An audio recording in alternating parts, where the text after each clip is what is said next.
Sophie Cunningham opens up on our podcast, and I love me some Sophie Cunningham's podcast because she always gonna give you something to talk about when she does a show on her podcast. So shout out to the show. Sophie Cunningham opened her latest podcast with a powerful line: "I can't stay silent anymore." And from that moment on, the internet went wild. She didn't hold back, calling out names, exposing behind-the-scenes situations, and revealing truths that no one in the WNBA has ever dared to speak. It now feels like Sophie is completely done. Done with the league, done with the politics, and maybe even done with the fever. But what she said about Caitlin Clark? That changes everything. Do you still trust Sophie, the insider who just dropped a Caitlin Clark bomb on the WNBA? Comment below if you stand with her. Sophie Cunningham, the fearless voice of the WNBA and one of Caitlin Clark's most loyal supporters, has once again sent shockwaves through the basketball world.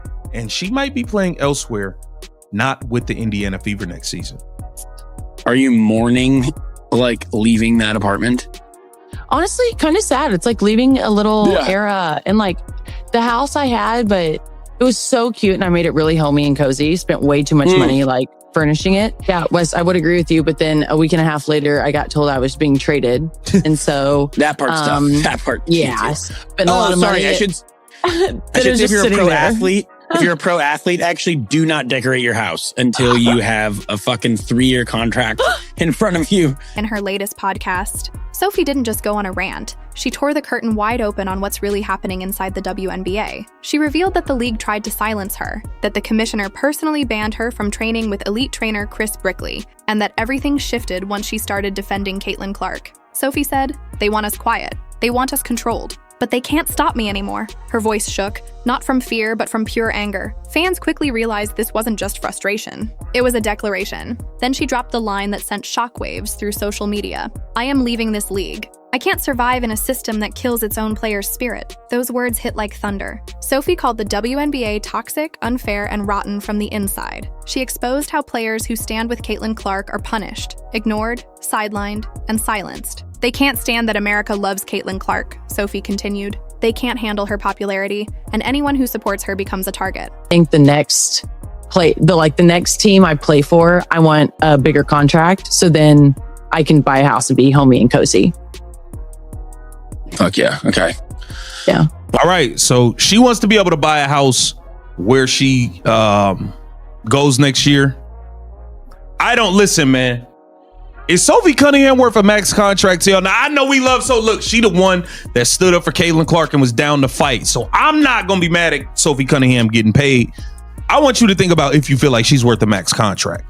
Wow. That's crazy. That could be the Liberty. It could be New York City. It could also be the Lynx, and it could be Minneapolis. Like, you just don't know. It could be anywhere. Fans immediately flooded the comments, calling the WNBA a sinking ship. Many praised Sophie as the only one bold enough to say what everyone else had been thinking all along. Now, rumors are spreading fast that Sophie might be leaving the Indiana Fever before the 2026 season even begins. Sources close to the Fever claim her recent actions have thrown the WNBA commissioner's office into full panic mode, triggering emergency meetings, stern warnings, and desperate attempts to silence her. But Sophie isn't backing down. On her podcast, she declared, "You can fine me, ban me, or blacklist me, but you can't take my voice away." And just when it seemed she'd said it all, she dropped another bombshell, hinting that she's not alone. "I'm not the only one," Sophie said. "You'll see soon." It sounds like the Indiana Fever are not going to keep Sophie Cunningham. It does sound like the Fever are not going to keep her. From her podcast, a lot of the time she'd been mentioning the Fever, and in the most recent podcast, she did not mention the Fever. I think Sophie needs to be compensated handsomely. By the way, I think she needs to get paid a lot of money. But in terms of her getting like a max or something like that, I wouldn't be able to do that. If she's demanding a max, I'm okay with the Fever moving on. I got to keep it real with you. I think Lexi should get paid more. You know what I'm saying? Like, I'm gonna be real. I think they should be around the same ballpark, but yeah, nah. Behind the scenes, many players are furious over how Caitlin Clark has been treated, from constant fouls to biased media narratives that paint her unfairly. And right beside her stands Sophie Cunningham, refusing to stay quiet. "You can't do anything to Caitlin Clark. You can't stop anyone who's trying to help her. Period," Sophie declared. Fans have started calling it the Fever curse, saying every time a player joins Indiana, chaos follows, Coaching drama, league pressure, media spin, and now Sophie's rumored exit. But Sophie insists it's no coincidence. It's not bad luck, it's by design, she said. They don't want Caitlin Clark to win. They're trying to break her mentally and emotionally, just like they did to so many others. Those words even silenced her harshest critics. And now, reports claim the league may suspend Sophie again for hurting the league's image. But Sophie couldn't care less. If telling the truth damages your image, she said, then maybe your image is the problem. That one line has taken over the internet. This is the star power that the league has needed, but once they got it, they did not know how to handle it. They fought it. They have done nothing but fight this. This is the star power that you guys have been looking for until Kathy Engelbert is gone. I believe this is also their way of getting Kathy Engelbert out. They are not entertaining the negotiations.